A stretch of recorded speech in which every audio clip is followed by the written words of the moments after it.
My name is Lily Madwhip, and I have to murder my friend for a dead woman. Make sure you check the air and the tires. That's Jamal. He lives next door to me, and he's my second best friend, though he thinks he's my first. I'm borrowing his bicycle to get across town to the Red Moon Hotel, where my third best friend, Meredith, is currently staying. It's a long story, so let me just get you up to speed. Meredith has a melted Barbie named Nathaniel that makes her able to burn things when she's angry. I mean, like, burn things without matches. I've burned things when I was angry, but they were old journals from 2nd grade, and I used a magnifying glass and the heat from the sun. It took forever, but I managed to burn a hole right through them. That's beside the point. Meredith has to die. The ghost of a dead police officer named Officer Flowers told me this. It was backed up by my doll, Pashgar. If I was someone else, this would sound crazy to me. So I'm not telling Jamal why he's loaning me his bicycle. He thinks it's because Meredith is in danger from a man who looks very weasel-like, who happened to assault my dad, kidnap me, crash our car, leaving my dad in a coma, and try to turn Meredith into a supervillain. I guess that's more believable to Jamal. It's been 3 days since Officer Flowers told me I had to kill Meredith if I ever wanted to help my dad come out of his coma. I've been going to school every day since then, waiting for her to show up. I'm not sure how I would have killed her if she'd shown up. I was still working that out. But when I'm around Meredith, the things I say tend to come true. So I could just tell her that she was going to accidentally stab herself with her pencil and boom. Except that would be awful. Ugh. Just thinking about it makes my tummy hurt. I don't want her to die. I've got to do this, though, as an act of vengeance for the Angel of Death. Because Meredith killed Officer Flowers.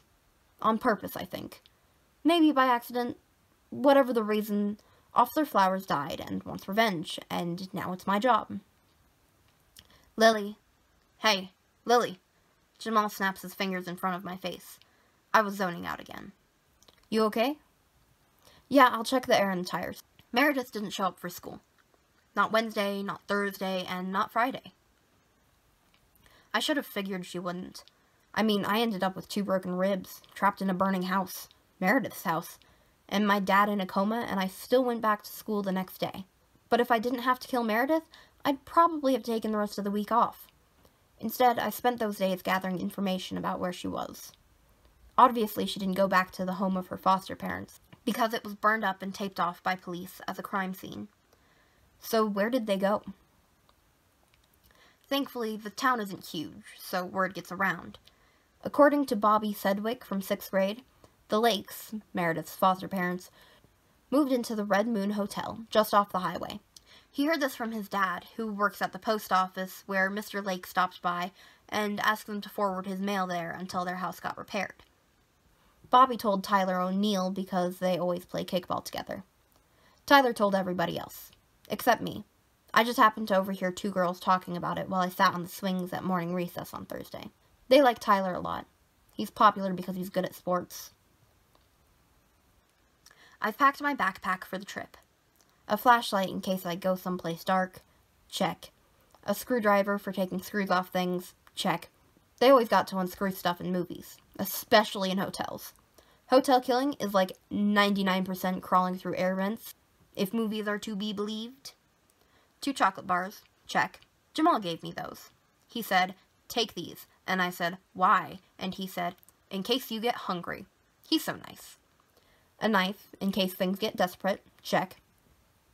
Mom didn't see me stuff it in my sweatshirt sleeve at breakfast. It's kind of gross because it had butter on it, and now my arm is all greasy. Extra socks. Check. You never know when you need extra socks. And of course, there's Pashgar, poking his head out of the top of the backpack. Check. I've also got a $20 bill I borrowed from Mom's purse this morning. She might not notice it's missing, because she usually carries a bunch of money for taking clients out to lunch. My mom's an executive. I asked her once what an executive does, and she said they execute people. Then she and Dad laughed. I wonder if they're laughing now, knowing that I'm following in her footsteps. "Hey, Jamal," I say, as I zip up my backpack and throw it over my shoulder. "Yeah?" "Be careful going up your front steps, or you're going to trip and scrape your knee." I climb on his bike, but it's too high up, so I straddle the top tube. "And thanks for the bike and the chocolate." He grins at me.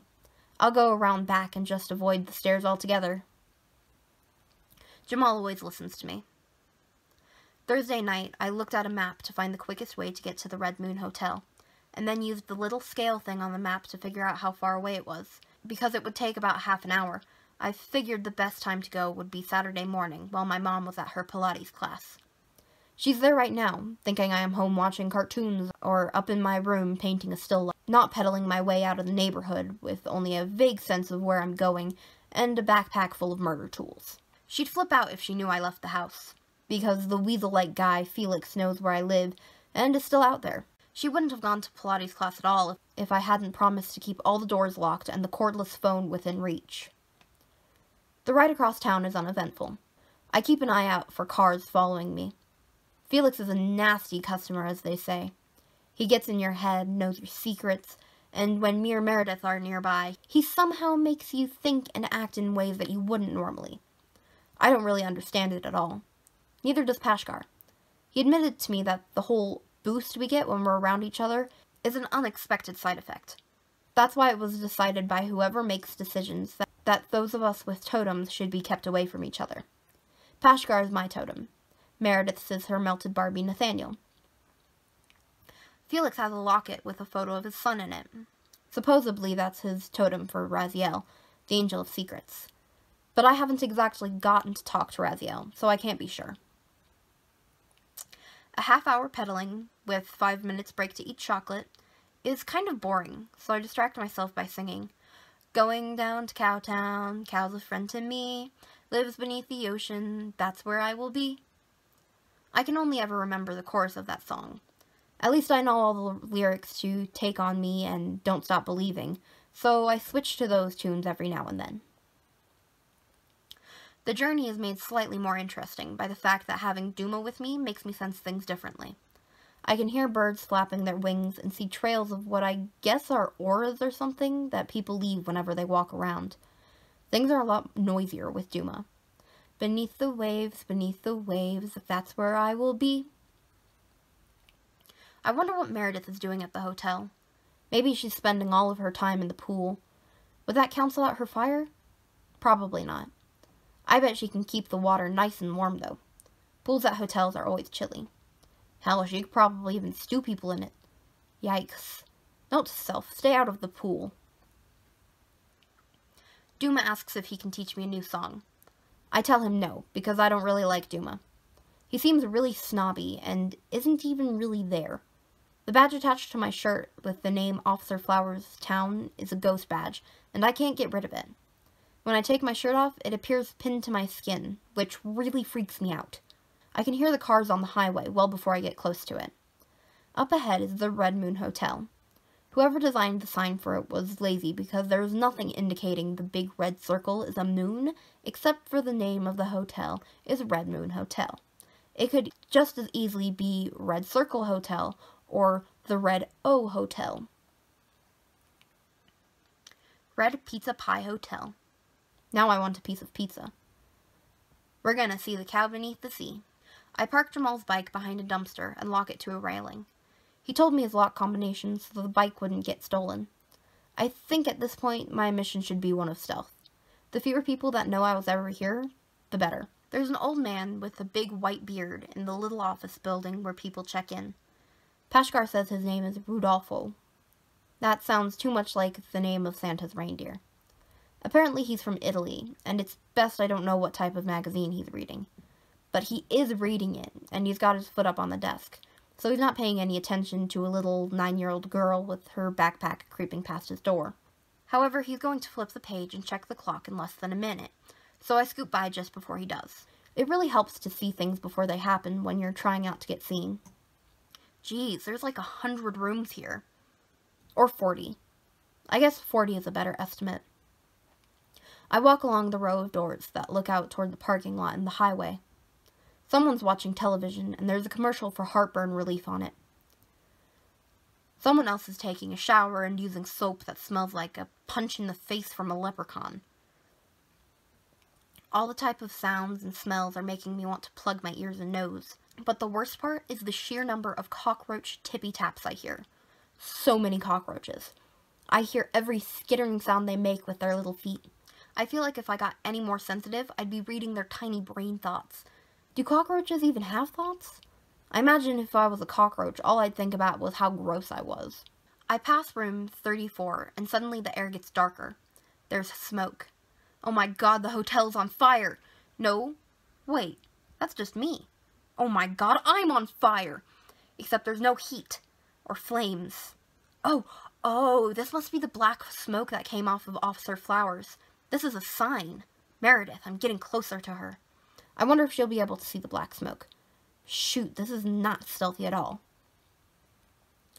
Just as I reach the next hotel room, the door to room 36 opens, and Miss Lake, Meredith's foster mom, walks out. She doesn't seem to notice me, and turns in the opposite direction, heading toward her car, I guess, leaving a trail of faint blue aura behind her. She's got her keys with her, so she must be going somewhere. Moments later, I watch her drive off.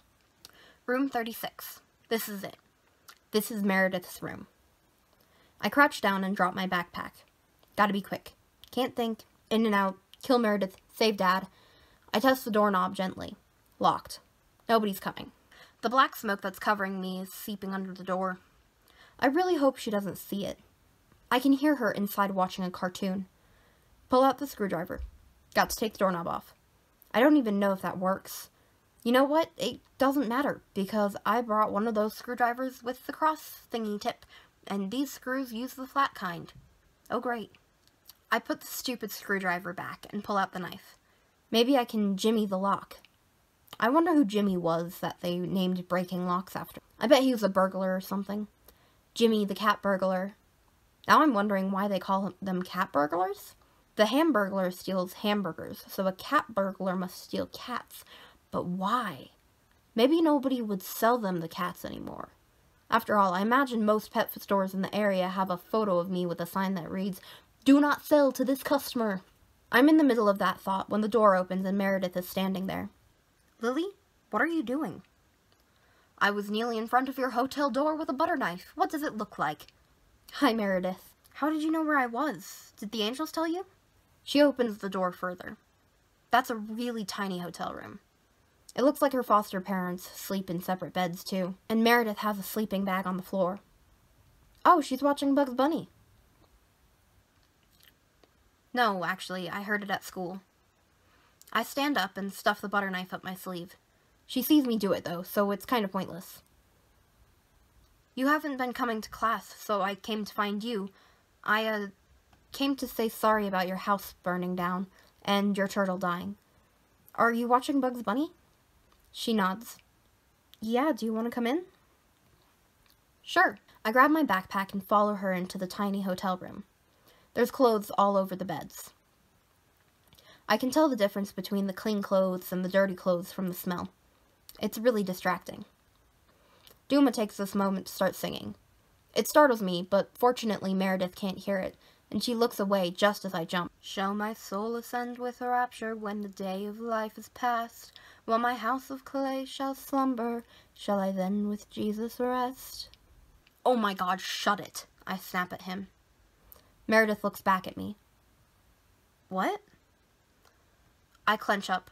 The door. We should shut the door. It's not safe outside. Oh, yeah. She shuts the door behind us. All right, I'm in. I've got to do this. How? What way would be the gentlest? I don't want her to suffer.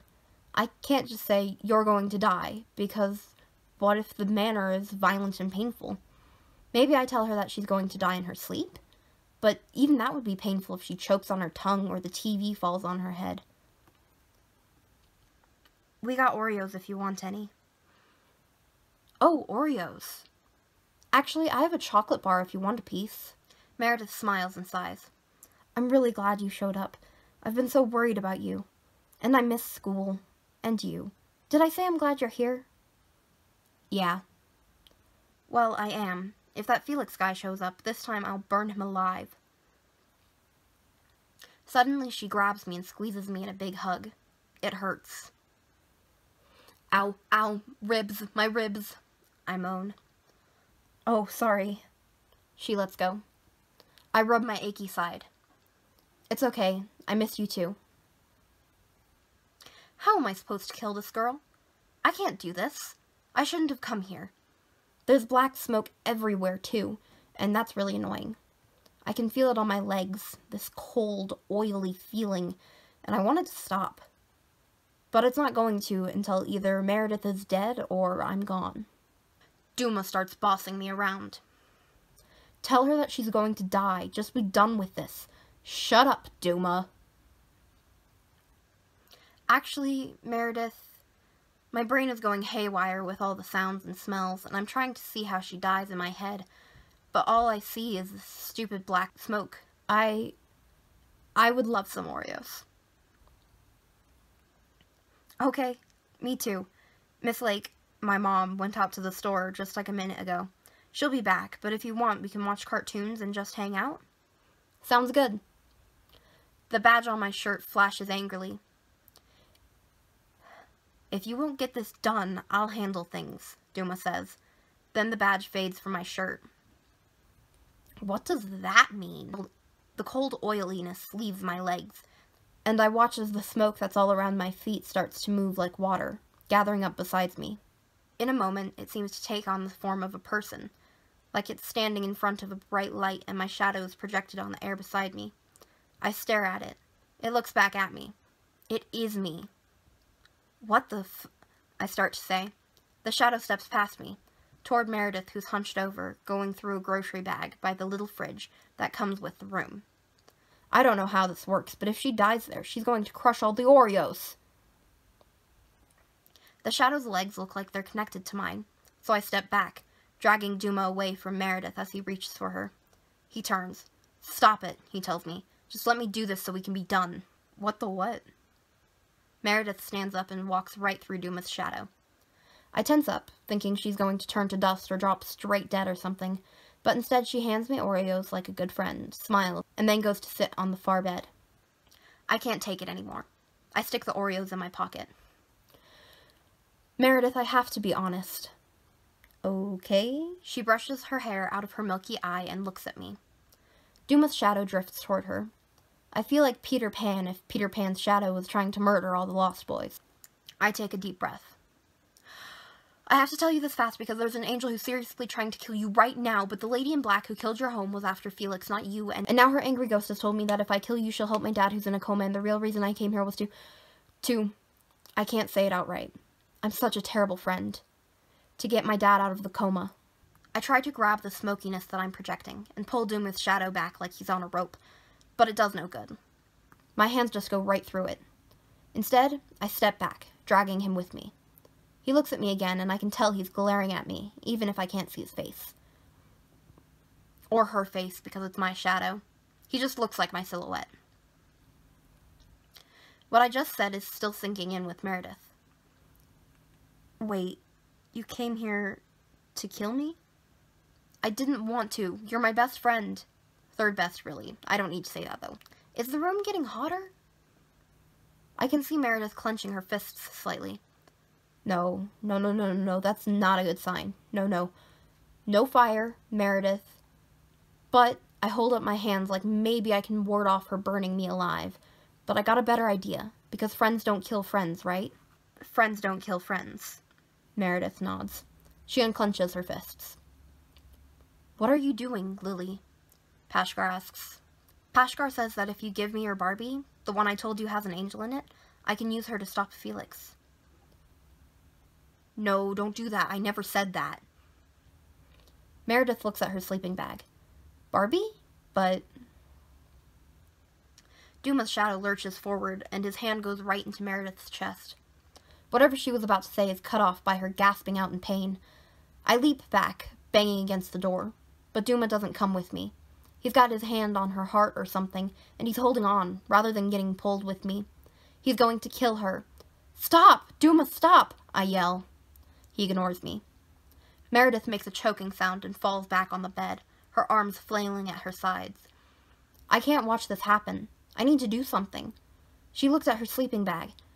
Nathaniel and the melted Barbie must be in there. I run over to it. It's actually a really soft sleeping bag, and got one of those built-in pillows. Fancy. The one we use in my family is like an heirloom, I think, passed down from my dad's great-great-great-great-grandfather. Also, I think someone peed in it centuries ago, and it didn't get washed for a long time after. There's always this smell. Never mind that. Nathaniel's right there in the bag. I grab him and he urgently declares, "Run!" So I do that. I'm hoping if I get far enough away. Out the hotel room door, into the parking lot, past several parked cars, and after a few more feet, the black smoke that was trailing after me like a waterfall vanishes. From the open hotel door, I hear Meredith suddenly scream, followed by a loud crash. Other people poke their heads out of their rooms and start asking each other where it came from. I hear a couple different people dialing on their phones and calling for emergency services. Man, I can't go 10 minutes around Meredith without emergency services being called. It's ridiculous. Officer Flowers' ghost badge reappears pinned on my shirt. "Do you have any idea what you've done?" I hear Duma shouting. The badge isn't just shining with its words, it's glowing. It's like an oven burner when you set it to the highest temperature. I think that if it weren't a ghost badge, it would be burning me. I ignore him and run without looking back. Rudolfo, the Italian hotel manager, comes hurrying out of his office and past me. "Me?" I finally snap at Duma. "What kind of angel tries to kill a little kid?" I cut around the corner and back to Jamal's bicycle locked behind the dumpster. "The angel of death?" "You need to get back and finish this," Pashkar says grimly. "Carrying 3 totems is dangerous. You're attracting the wrong sort of attention. Samuel." "I'm not going to kill Meredith," I hiss at all the voices. They're distracting too much, and it's making me harder to remember Jamal's bike lock combination. "I'm going to kill Felix." Felix Clay is only in town because of Meredith. Without her totem, he will have no reason to not take out his revenge on her for what he perceives as the murder of his son. With her totem, she will continue to pose a threat by being near you. "You're talking too much. I can't think. You are making things worse." I pound my fists on the bike seat. "I didn't ask for any of this." I can see heat building through my fingers. They all go quiet. Thank God. I'm able to think and focus on the combination. Once it's off, I hop back on Jamal's bike and start pedaling toward home. Along the way, an ambulance drives by. Its lights not flashing, which I hope is a good sign that I managed to keep Duma from killing Meredith. I'm sorry, Meredith. I'm so angry at Duma. I scream at the top of my lungs. Some kids playing in their front yard look at me like I'm crazy. Maybe I am crazy. "Lily," Pashkar says, "what do you want?" I don't want to talk to Pashkar. I don't want to talk to Nathaniel either. I especially don't want to talk to Duma. "You need to go back to the motel." "I told you I'm not going back. I'm not killing one of the only 2 people in this world who is really my friend. You angels are screw-ups. You made a mistake and you're putting all of this on me to fix your screw-up. Well, that's not very grown-up. You need to turn around right now. I'm not killing Meredith." Duma speaks next. I grit my teeth because his snobby voice just boils my blood, and the padding on the handlebars of Jamal's bike is starting to smolder. I can sense the heat building up in my hands, even though it doesn't hurt. It's red hot like the rage in my head. "Lily," Duma says, "we won't ask you to kill Meredith, and I should never have tried to do it myself. You must go back to the motel, though." I slow my pedaling. "What for?" I snarl. "Look behind you." I pull the bicycle and look back. The 2 kids who watched me scream as I rode past are jumping up and down, shouting and pointing. Who wouldn't? There's a tree in an adjoining yard, and the whole thing is up in flames. Burning branches collapsing under their weight. It's a roaring inferno. "What just happened?" I whisper. Pashkar answers. "Felix Clay just drove by in a stolen ambulance." Shit. Hi there, and thank you for watching. Feel free to comment down below what you thought of the story, or if there's another story you want to hear. I really want to hear about your own scary or paranormal experiences, so please feel free to go to my Instagram or my email, both displayed on the screen, and tell me all about them. Thank you for watching, and I hope to see you again soon.